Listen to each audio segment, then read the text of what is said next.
Hola, llamo Mona and welcome to my YouTube channel.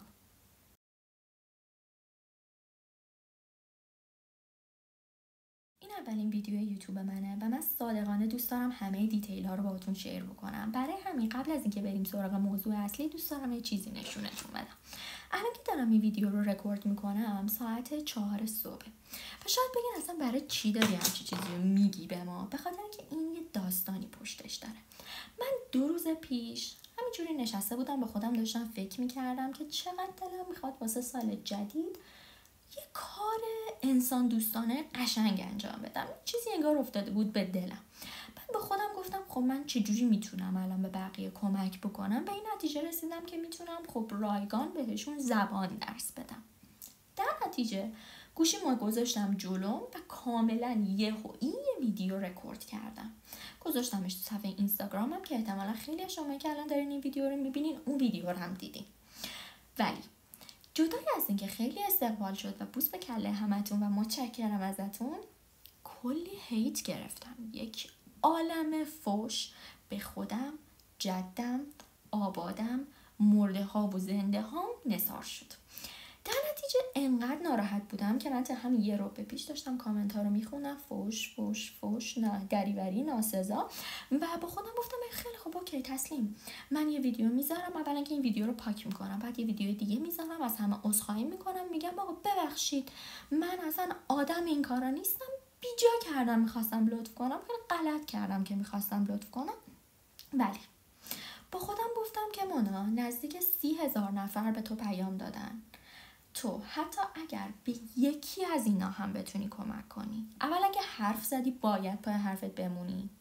دوما که اگر فقط به یک نفر این آدم هم بتونی کمک کنی که امیدوارشون کردی، تو رسالت خودتو انجام دادی و کارتو انجام دادی و نباید ناامید شی. پس بزن که بریم. Okay, first I want to give you a quick intro about myself. As you know, I'm Mona. I'm in my mid-20s and I can speak 3 languages. First, Persian, my native and beloved one. Second, English, the important one. And third, Spanish, mi favorito. داشتم با خودم فکر میکردم شاید بهتر باشه که با هم دیگه بپریم تو گذشته. چرا؟ به خاطر اینکه بفهمین داستان زبان خوندن من از کجا شروع شد. میدونین این روشی که من میخوام بهتون بگم برای همه زبان‌ها جواب میده. خب انگلیسی هم برای من دومی زبانی بود که بعد از زبان مادریم شروعش کردم. پس بهتره از داستان این شروع کنیم. انگلیسی. همه داستان از اونجایی شروع میشه که پدر و مادر من تصمیم میگیرن بچه‌شون رو بذارن مدرسه 2 زبانه. میدونم الان دارین به خودتون فکر میکنین خب تویی که از بچگی رفتی کلاس زبان، پس نمیتونی بیای واسه ما نطق کنی که چجوری میتونین بدون معلم یه زبان جدید یاد بگیرید. میتونم، یکم صبور باشین، دلیل دارم بازم براش. چقدر وول میخورم، خدا زیادم کنم کارا رو میکنم، پشت میخورم دیگه. با مهربون باشین لطفا، من روانم کشش نداره، از بس دور نشیم. پدر مادرم منو میذارم مدرسه 2 زبانه. از کی؟ از پیش دبستانی تا 5 دبستان. منتها مسئله که بود، من انقدر معلمامو دوست نداشتم چون بد اخلاق بودن، حس میکردم که خوب درس نمیدن. حتما که اونا داشتن همه تلاششون رو میکردن، دستشون هم درد نکنه، ولی من حتی الفابت یا همون الفبای انگلیسی رو هم یاد نگرفتم تو اون 6 سال. و پدر مادرم هم به این نتیجه رسیدن که اینجوری نمیشه و بی خیال هم نمیشن و منو میذارن کلاس زبان بیرون.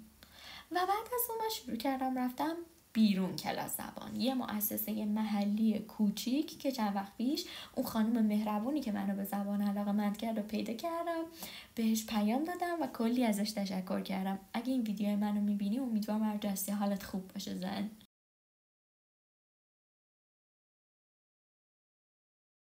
من راهنمایی کلاس زبان ترمیک مدرسمون داشت، ولی خب خیلی به درد بخور نبود. چرا؟ به خاطر اینکه اونا هم داشتن از کتاب‌های مؤسسه‌ای زبان استفاده می‌کردن، کتابایی که هیچ کدومشون رو من قبول ندارم، به خاطر اینکه همشون کلاً کتاب‌های آموزشی زبان جوری طراحی شدن که شما مجبور باشی چندین سال دنبالش بکنی، ترم‌های طولانی 1.5 ماه 2 ماه رو ادامه بدی، شاید هر کتاب 4 ترم 1.5 ماه طول بکشه که تموم بشه. در نتیجه شما چندین سال باید برین بیاین و اون کتابا میشه گفت تقریبا همه رو خسته میکنه و خیلی کمتر کسی هست که تا آخرش ادامه داده باشه که بخواد اصلا به نتیجه‌ای برسه، که اکثرا هم مکالمه اینجور افرادی که توی آموزشگاه بودن خیلی ضعیفه. این نظر شخصی من و تجربه شخصی منه. هر چیزی که دارم اینجا میگم قابل تعمیم به همه نیست. من راجع به تجربه شخصی خودم دارم حرف میزنم و قطعا نقصش وجود داره، یعنی متضاد چیزی که دارم میگم تجربه منم قطعا وجود داره. و چیزی که هست اینه که من بعد از اون مجبور شدم برم بیرون کلاس زبان، یعنی مامانم مجبورم کرد که برم بیرون کلاس زبان، یه کلاس زبان ترمی که خیلی معروف که نمیخوام اسمشو بیارم، ولی خب قطعا همتون شنیدید یا حداقل یه بار اونجا کلاس رفتید و خیلی مزخرف بود صادقانه. هنوزم کتاباشو دارم و افتضاح بود. هر چقدر که رفتم نتیجه خیلی مثبتی نگرفتم، فقط خستم کرد، فقط زدم کرد و از یه جایی به بعد انقدر با خونه جنگ کردم و گفتم من بکشینم هم دیگه ادامه نمیدم کلاس زبان، متنفرم ازش. میرسیم به جایی که من بالاخره تو دبیرستان تونستم مامان بابامو راضی کنم دیگه کلاس زبان نرم. الان که یادش میافتم واقعا حس قشنگیه.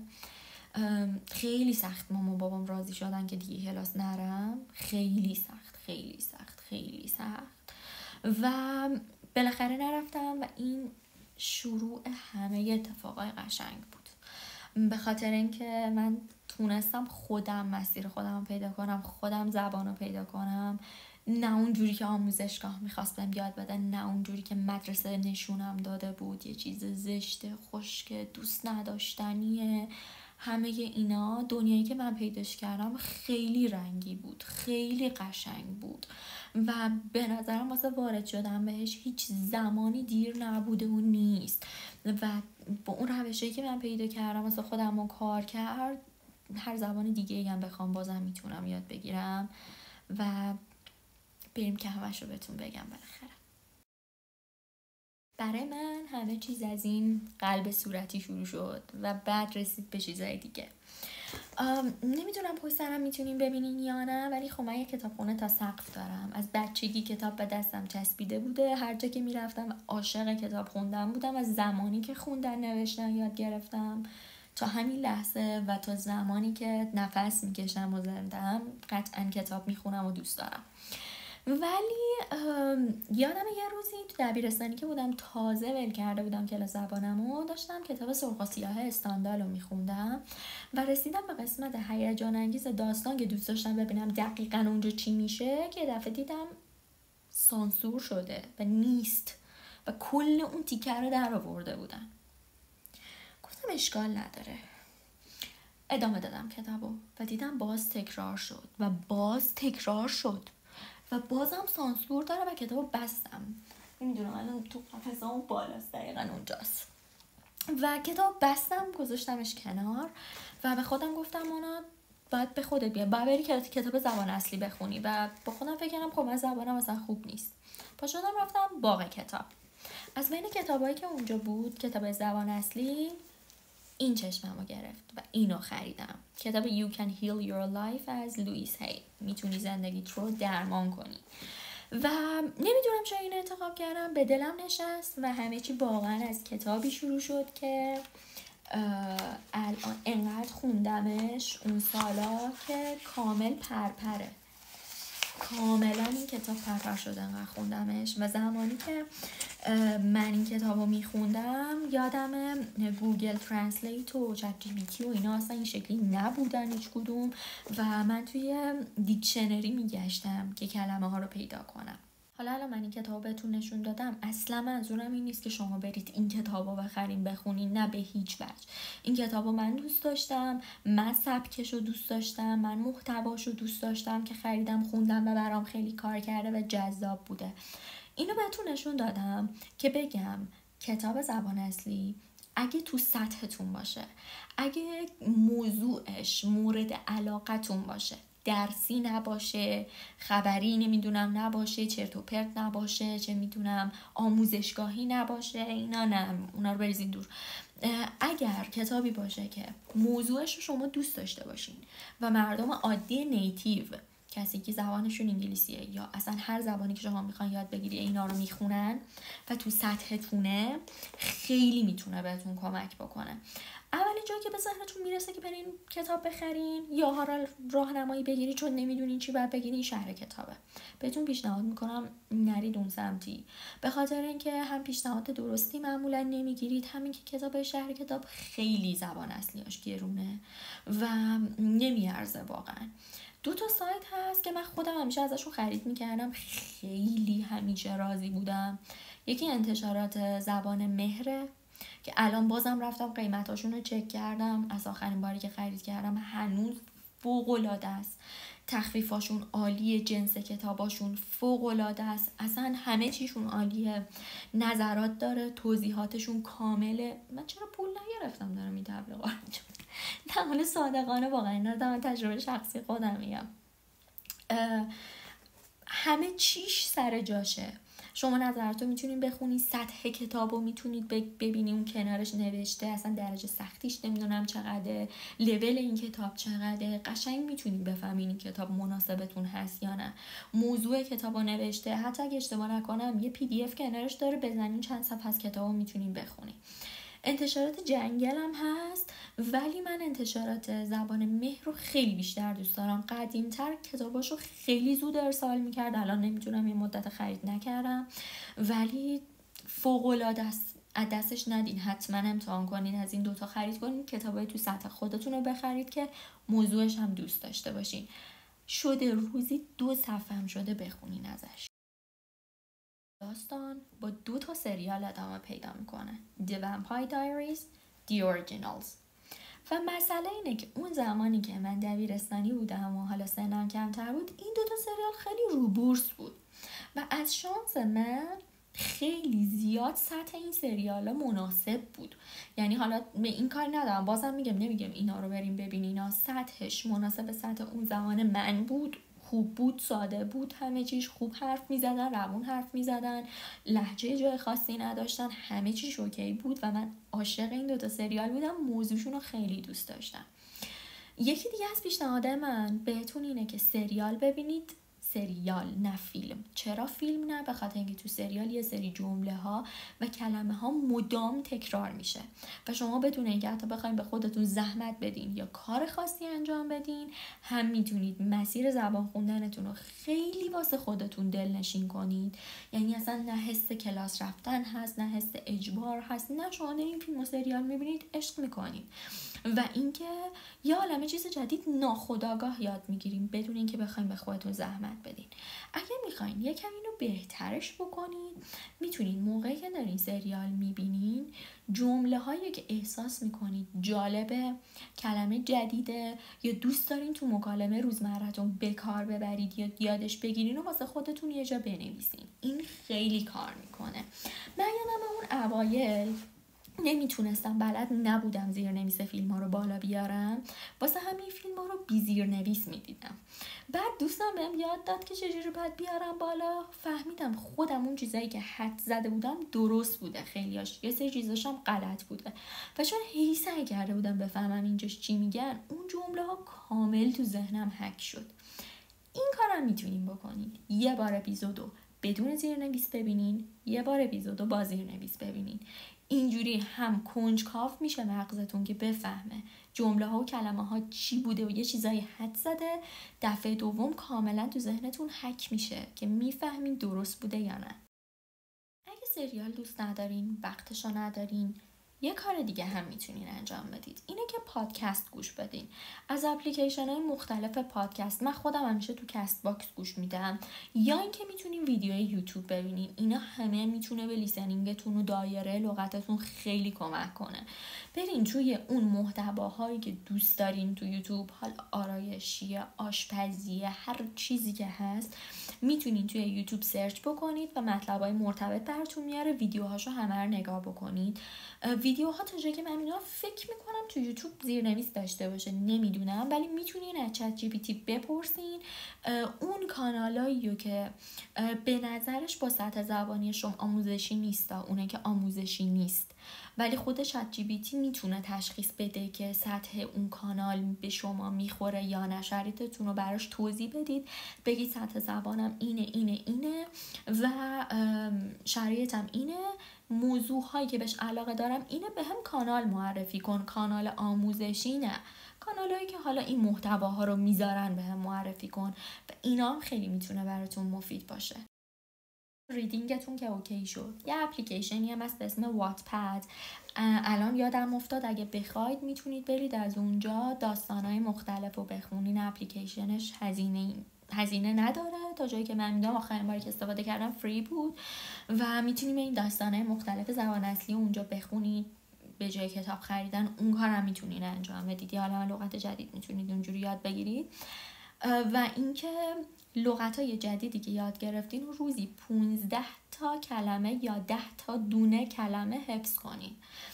اینا که دارم بهتون میگم شاید اولش خیلی به نظرتون زمان بر بیاد، ولی در کل شاید نیم ساعت بیشتر در روز وقتتون رو نگیره. حتی میتونید 3 بار در هفته انجامش بدید. روزی 10 تا لغت حفظ کنید و روز بعدش اون لغت ها رو واسه خودتون مرور کنید و 10 تا یا 5 تا دیگه بهش اضافه بکنید، ولی دوباره مرورش بکنید، چون لغت ها رو توی تکست، توی متن خوندین یادتون نمیره دیگه. بعدی که بهتون گفتم واسه لیسینینگ بود که خیلی بهتون کمک میکنه، بازم دایره لغتاتون رو قوی میکنه اگر از اونها استفاده کنید. چیز بعدی که میخوام بهتون بگم مکالمه است که دغدغه همه است. یعنی آدمایی که زبانشون عالی هم شده، کلی کلاس زبان رفتن، کلی کار کردن، ولی بازم درگیر این مکالمه. یعنی همش داستان دارن با این مکالمه هم. چی کار میتونین بکنین؟ یادتونه بهتون گفتم سریال نگاه کنین.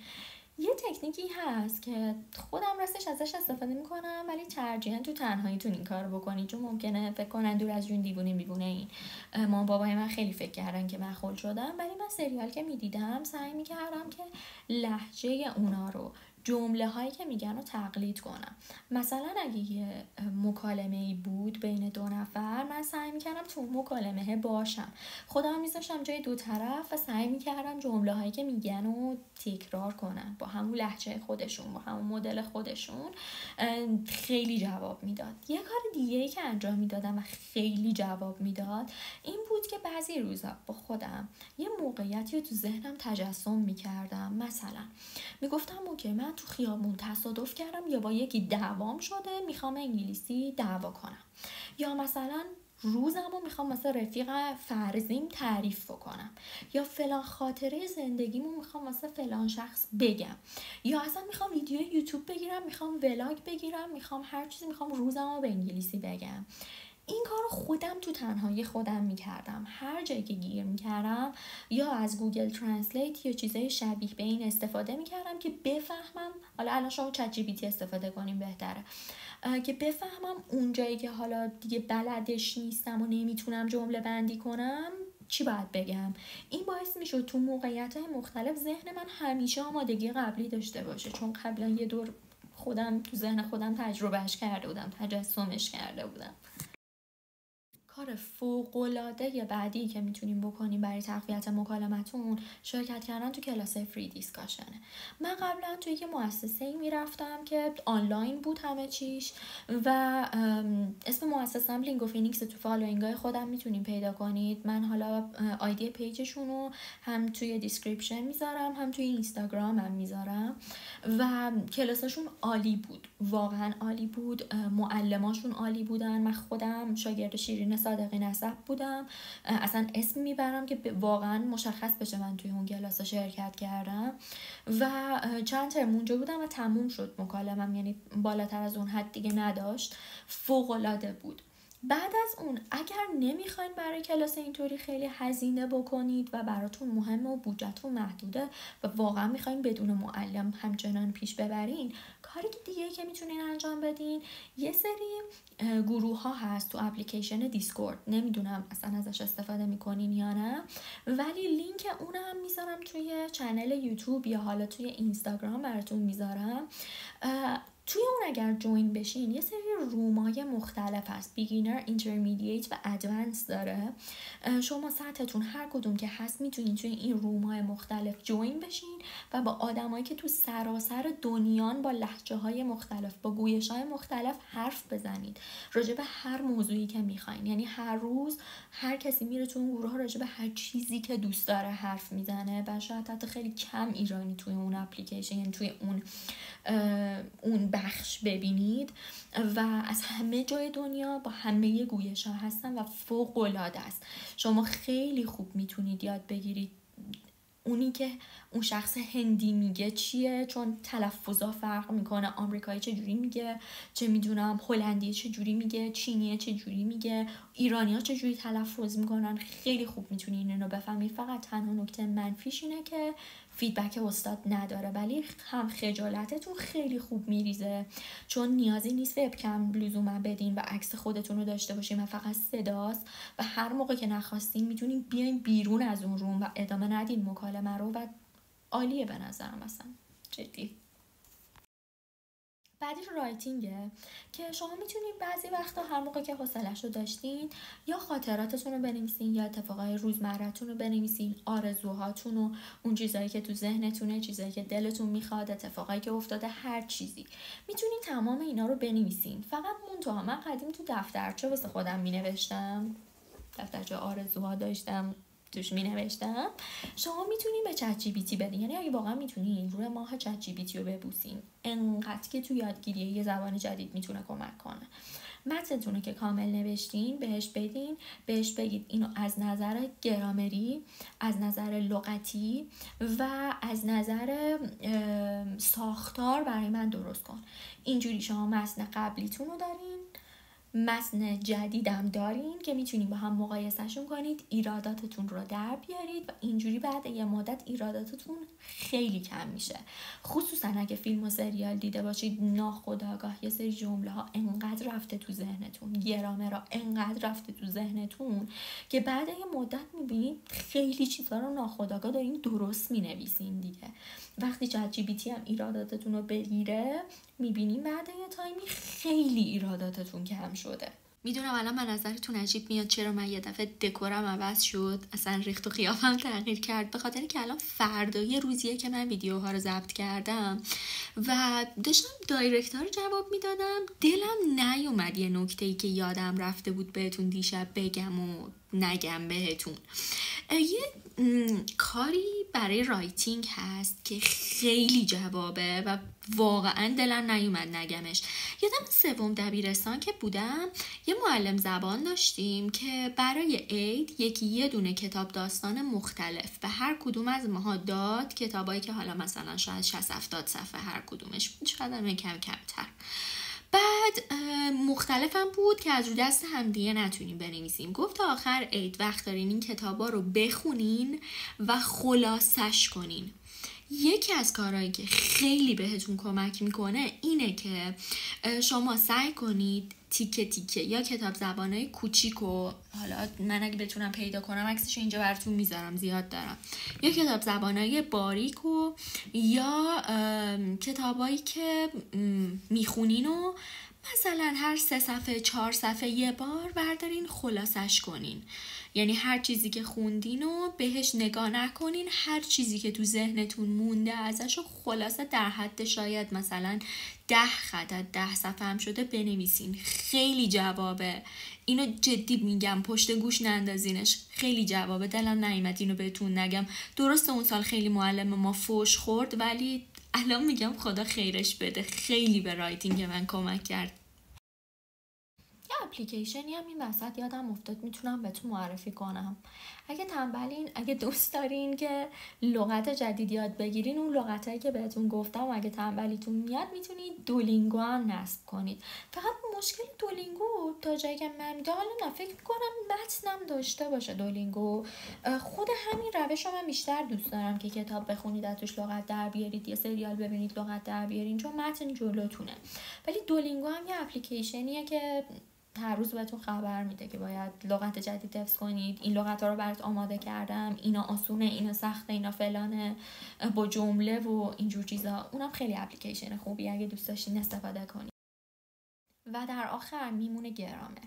ببینید از نظر 90% آموزشگاه ها و معلم ها گرامر بالاترین سطح اهمیت رو داره. از نظر منی که از نظر معلم ها داخل قشر عزیز معلم ها اصلا حساب نمیشم، به نظر من میتونه پایین ترین باشه. وقتی که شما میخواین سلف استادی یه چیزی رو یاد بگیرید، برای مثال شما میخواین خودتون رو تو اون موقعیت قرار بدید، مدام باید خودتون و گوشتون رو آماده بکنید برای اون زبان، مدام باید آهنگاشون رو گوش بدین، چه میدونم خودتون رو تو اون موقعیت بذارین، فکر کنین تو اون شرایط دارین زندگی میکنین، فیلماشون رو ببینین، کالچرشون رو ببینین، خودتون رو قشنگ تو اون قالب بذارید. ما وقتی به یه بچه کوچیک میخوایم حرف زدن یاد بدیم، نمیایم بهش قواعد فارسی یاد بدیم، خودش یاد میگیره. خیلی چیزا رو ما خورد خورد میتونیم یاد بگیریم و در آخر خود من همین بودم، هیچ وقت یادم نمیاد گرامر خونده باشم برای مدرسه، تا جایی که میخواستم تدریسش کنم که میرفتم نگاه میکردم که یه وقت جایی رو با اشکال توضیح ندم یا بتونم کامل همونو منتقل بکنم گرامره رو. که این گرامره رو یه سری کتاب گرامر این یوز هست، میتونین استفاده کنید، از چت جی پی تی میتونین بپرسین، ولی خودم هم توی کانالم یه سری سایت ها رو میذارم براتون که میتونین برین توش که تمرین گرامر انجام بدین و نتیجه رو بهتون میگه، درست و غلط ها رو بهتون میگه. ولی آموزش گرامر رو خودم تو کانال تلگرامم براتون میذارم. امشب این ویدیو رو ضبط کردم، به خودم گفتم اگه تونستی جلوی خودو بگیری دیگه نری کامنت های منفی رو بخونی که حالتو بد کنه. امشب نری دیگه کامنت های منفی رو بخونی که بخواد حالت بد بشه و این ویدیوها رو کامل بگیری. همه چی رو براشون بذار تو کانال تلگرام و لطفا پای حرفت بمون مونا. من دارم این حرف رو به خودم الان میزنم که خودم رو شرمنده شماها کرده باشم که پای حرفی که زدم بمونم و رایگان اینا رو در اختیارتون بذارم. گرامرها رو یادتون میدم مرحله به مرحله، از بیس، از صفر. اگر هیچ چیزی بلد نیستین دونه دونه من بهتون آموزش میدم. فقط بهم قول بدین اندازه نیم ساعت هم شده در روز یکی از این کارا رو انجام بدید، نه همشو. یه اپیزود سریال ببینید، فرداش مثلا کارهای روزانه‌تون رو به انگلیسی بنویسین بدین به چت جی پی تی و روزی حداقل 5 تا لغت هم شده حفظ بکنید، یا مثلا در حد یه صفحه یه روز در هفته یه کتاب بخونید. شاید اندازه 10 دقیقه، 1 ربع هم کل وقت روزتون رو نگیره، ولی بیشتر از اون چیزی که فکرشو کنین آینده‌تون رو میسازه. تنها چیزی که میتونه تو این مسیر یادگیری هر زبانی بهتون کمک کنه استمراره، حتی شده خیلی کم، خیلی خیلی کم. این مسیر رو شروع کنین، منم کمکتون میکنم، سعی میکنم منبع بهتون معرفی کنم، سایت معرفی کنم، اپلیکیشن معرفی کنم، سوال گرامری داشتین جواب بدم، سوال دیگه ای داشتین جواب بدم. سعی میکنم در حد توانم تا جایی که زندگی شخصی مختل نشه براتون کلاس مکالمه رایگان بذارم، یعنی همون فری دیسکاشنیو که گفتم هزینه بره فلانه، میتونید تو دیسکورد شرکت کنید ولی خب معلم نداره، کسی فیدبک بهتون نمیده رو من میتونم در اختیارتون بذارم رایگان، ولی یا حالا با یه هزینه خیلی کم که بدونم مثلا کسایی که میخوان توی کلاس شرکت کنن واقعا میان و جای کس دیگه رو نمیگیرن، چون شاید من 2 تا دونه کلاس بتونم با ظرفیت شاید 10 نفر تشکیل بدم، 3 تا دونه نهایت تشکیل بدم چون به کار خودم برسم و کسایی که میخوان شاید 30,000 نفر باشن نسبت به کسایی که تا الان به من پیام دادن. و همین، من همه سعیمو میکنم، میگم این کاریه که حتی قلبم اومده، دلم میخواد که یه کمکی کرده باشم این استمراره رو داشته باشین. اگه بچه کوچیک دارین حتما براش کارتون بذارین. بودن تو اون محیطه و شنیدن اینا، همه اینا خیلی میتونه باعث بشه که اصلا یه دفعه به خودتون بیاین ببینین اصلا فکر نمی‌کردین انقدر سطحتون جابجا شده باشه. سعی میکنم گرامرها رو که دارم درس میدم سر هر گرامر بهتون بگم خورد چجوری میتونین تو مکالمه‌هاتون استفاده کنین که مکالمه ها بهتر بشه و همه اینا. امیدوارم خیلی موفق باشین. تمام چیزایی که گفتم تجربه شخصیم بود، شاید متضادشم قطعا وجود داره، برای شما هم پیش اومده باشه و خیلی دوستتون دارم. کاری که تا الان بهتون گفتم انجام بدین همش زبان جنرالتون رو خیلی قوی میکنه، اما حالا برای هر زبانی که هست و برای هر زبانی که میخواین بخونین خیلی تقویتش میکنه همه این موارد و روش ها. ولی اگر برای آزمون تافل، آیلتس، دولینگو یا هر آزمون شبیه به این دارین درس میخونین، باید اینو بدونید به زبان جنرالتون خیلی نیاز دارید، ولی هر آزمونی تکنیک های خودش رو داره، مثل کنکور. میدونید مثلا برای آزمون آیلتس شما اگر یه سری لغت ها رو، یه سری حرف ها رو تو مکالمتون به کار ببرید نمره میگیرین و برعکس اگر همونو توی رایتینگتون به کار ببرید نمره نمیگیرین. یه سری تکنیک دارن هر کدوم از این آزمونا که معلم باید به شما بگه. یه خط فکری هست که باید به شما بگه، دانش شما رو باید جمع بکنه. اگه دارین برای آزمون آیلتس یا تافل میخونید یه سری رفرنس ها هست. چرا؟ چون آزمونا بیس روی اونها داره گرفته میشه، ربطی به زبان جنرال شما نداره. یا آزمون مثلا مدرسه، مثل کنکور، میدونین چی میگم؟ یه سری رفرنس داشت. اینم همینه. اینو باید از یک معلمی که تخصصی آیلتس کار میکنه سوال کنید یا از چت جی پی تی، چون منابع هر روز داره آپدیت میشه و ذهنتون رو پراکنده نکنید. یه دونه کانال، 2 تا کانال رو دنبال کنید و در نهایت 1 یا 2 تا منبع محدود رو بخونید و از یه استاد بیشتر کمک نگیرید و امیدوارم بهترین نتیجه رو بگیرید. صبح شد، ساعت 6:15 صبح و اینکه من گفتم این اولین ویدیویی که تو یوتیوب گرفتم. عذر میخوام اگه کم و کاستی داشت.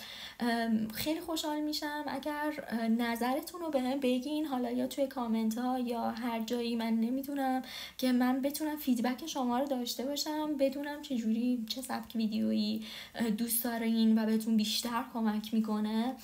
گفتم من لایف استایل خودم رو میخواستم توی یوتیوبم و اینستاگرام هم شیر بکنم، ولی سعی میکنم کنار این مسیر خیلی بهتون کمک کنم، انگلیسی رو باش قاطی کنم یا حتی اسپانیایی، و چون 2 تا زبانیه که بلدم به غیر از فارسی. و مرسی ازتون.